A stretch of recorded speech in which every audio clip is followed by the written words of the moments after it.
ዘመዲያ ጉባኤ ቃና ጎንደር ለአፄ ሚካኤል ዘመዲያ አሊልዬ ወተወከፍ ለዳዊት እንደብረት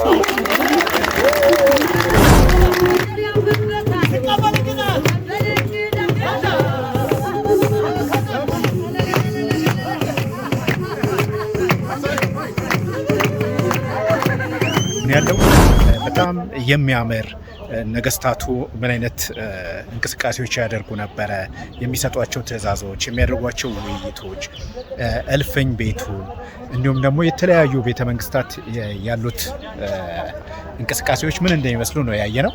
ዛሬ ደስ የሚል ነው። እንዲህ አይነት ህይወት ያለው እንቅስቃሴ ደግሞ በተለይ እንዲህ ፋሲል ለሚመጡ ሰዎች ህይወት እንዲኖረው አይነት ስሜት እንዲሰማቸው የሚያደርግ ነው። በእውነቱ ወኔአምባ ከዚያ የሚገኙ ህፃናትን እድሜያቸው ጊዜያቸው ሲደርስ ንግስናውን የሚቀበሉ ብቁ የንጉሥ ነገስታት የሚሆኑበት ስፍራ ነው። በሀሳቤ ከተስማማችሁ ወንድሜ ይጸት የማይገኝለት አዛዥ ተክለወልድ ይህን ጉዳይ እንዲያስፈጽም ወስነናል። በውስጡ ደግሞ በወቅቱ ይጠቀሟቸው የነበሩ ቁሳቁሶች የሙዚቃ፣ የውበት ማስጠበቂያ፣ የፈረስ ማቆሚያ፣ የፍርድ መስጫ እነኚህም በሙሉ ስርዓቶች በአግባቡ ማሳየት የሚችል ስርዓት ነው ስናይ የቆየ ነው ማለት ነው።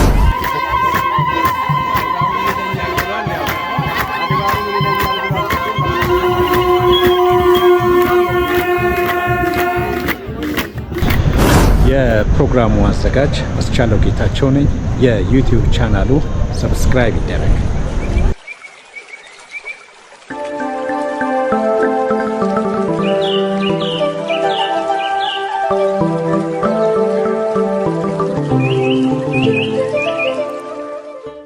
ዛሬ ጎንደርን በወፍ በረር ቃኝተን የምንመለሰው። ጠዋት ሄደን ከሰዓት እንመለሳለን። ለ8 ሰዓት ያህል በሚኖረን ቆይታ በጎንደር እጅግ አስገራሚና አስደማሚ የሆነ ትዕይንት አይተን የተመለስ ነው። ይህንን ውብና ማራኪ ትዕይንት ነው የማስቃኛችሁ። አሁን የአየር ላይ ቆይታችንን አገባደን ጎንደር ደርሰናል።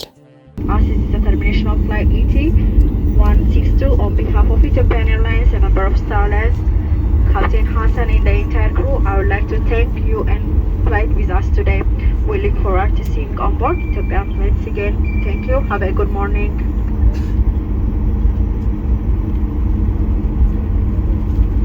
ወደ ጎንደር ያመራንበት ዋነኛው ሐሳብ በጎንደር የሚገኘው ቤተመንግስት ቀደም ያለ ህይወቱ ምን ይመስላል የሚለውን በትዕይንት መልክ ለተመልካች ወይም ደግሞ ቤተመንግስቱን ለሚጎብኙ ጎብኚዎች የሚያሳይ ትዕይንት ተዘጋጅቶ ነው።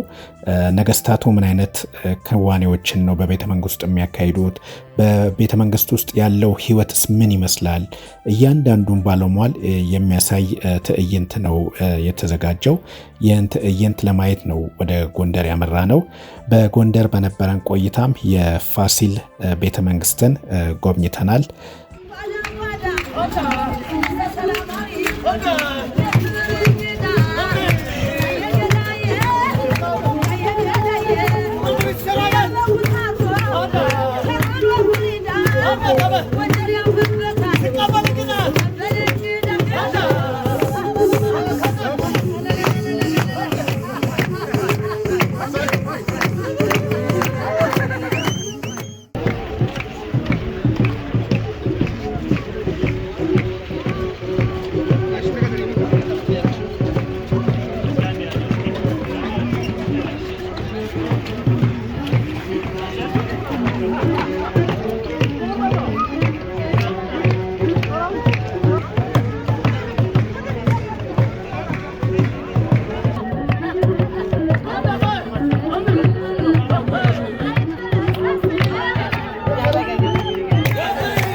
ጎንደር ስትነሳ የጎንደር የፋሲል ግንብ ነው ቀድሞ አእምሮአችን ላይ የሚመጣው። ይህም በዓለም በዩኔስኮ የተመዘገበ ቅርስ ነው።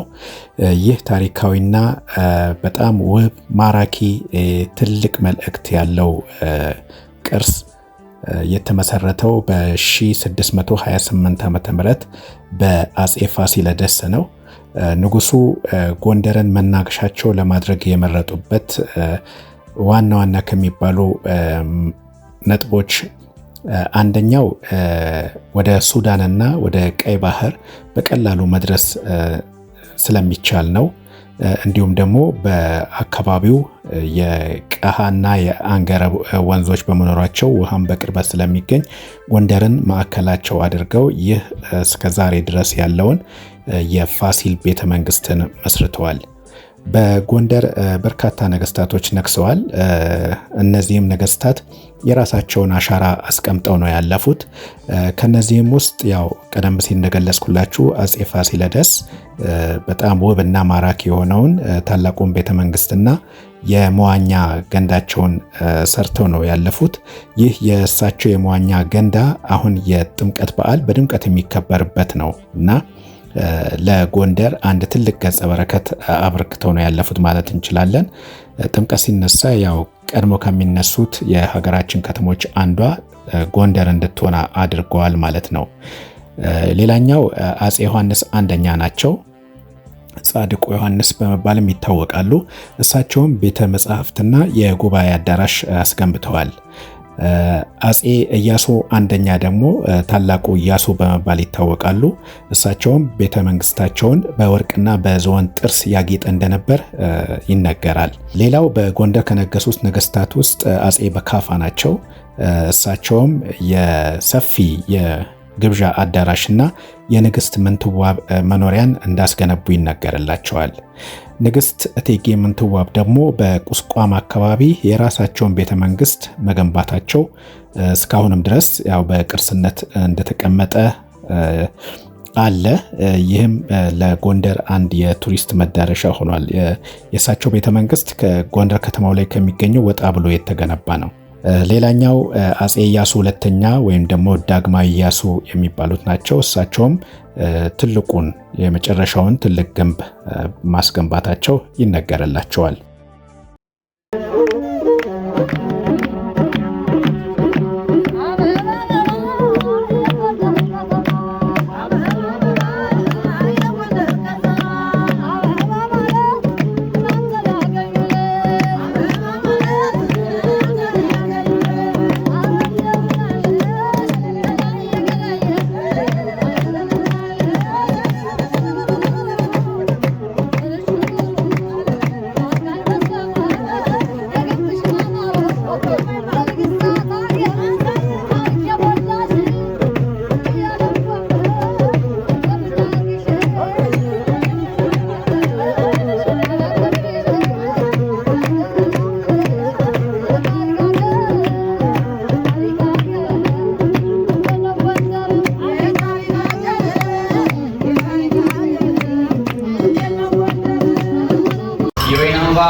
ተንኮለኞችና አድመኞች በልጆቻችን ላይ እና በቤተሰቦቻችን ላይ ተንኮል እንዳያስቡብን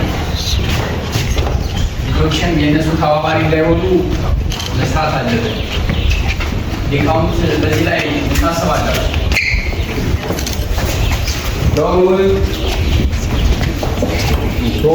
ያሰቡት መካከል የነገስታት ስልጣን ሽኩቻን ያስቆማሉ አምናለሁ።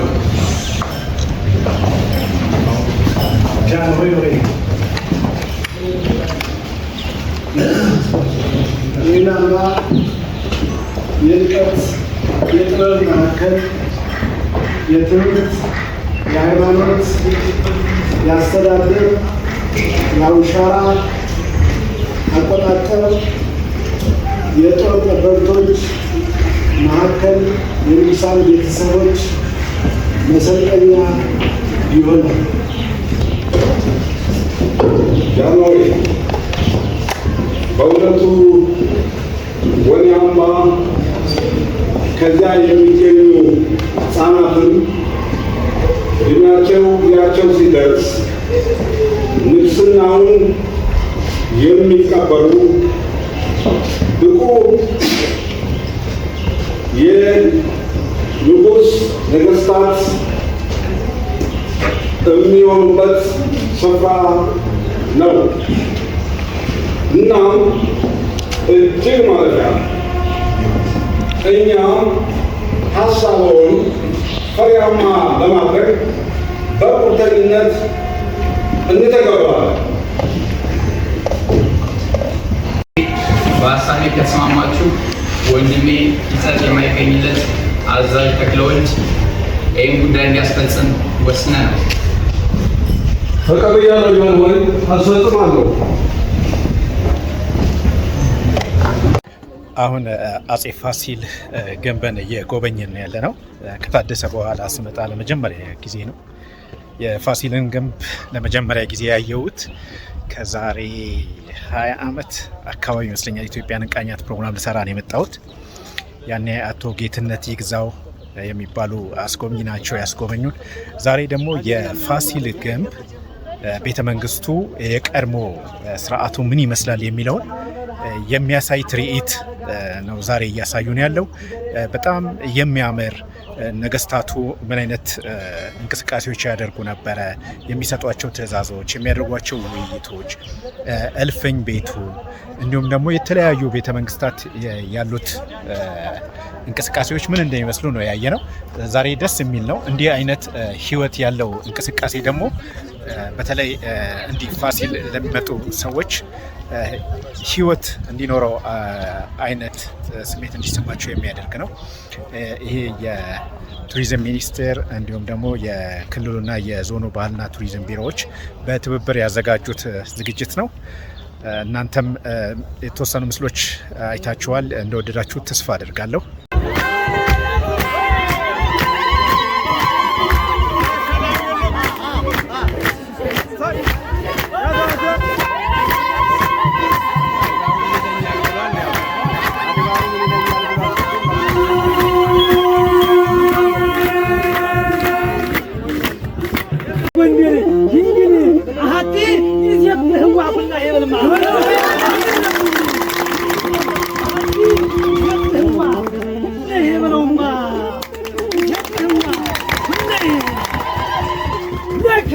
ይሉ እግዚኦ ስብሐት በጽዮን ወለከ ይትቤኖ ጸሎት በኢየሩሳሌም።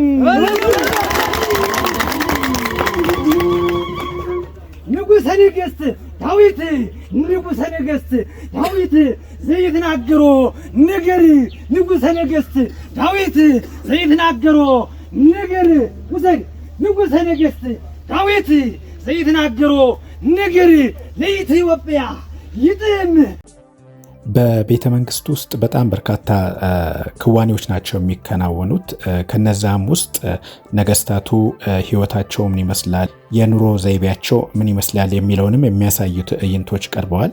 ከነዚህም ውስጥ ነገስታቱ ያው የሳውና ባዝ ይጠቀሙ እንደነበር፣ እንዲሁም ደግሞ ሴቶቹ የውበት መጠበቂያ እንዲሁም ደግሞ መዋቢያ ባህላዊ መዋቢያዎችን ይጠቀሙ እንደነበር የሚያሳዩ ትዕይንቶችን የመቃኘት እድል አጋጥሞናል።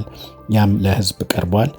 እንዲሁም ደግሞ በቤተ መንግስቱ ውስጥ የተለያዩ ባህላዊ ምግቦችና የእደ ጥበብ ስራዎች እንደሚከወኑም በትዕይንቱ ለማየት ችለናል እና ይህ ደግሞ በጣም የጎንደር ቤተ መንግስት ብቻውን ህንፃውን ብቻ ሳይሆን በውስጡ ይከወኑ የነበሩትን ነገሮች በመናባችን እንድናስብ የሚያደርገን ነውና ይህን ስራ ለመስራት የተለያዩ አካላት ብዙ ጥረት አድርገዋል።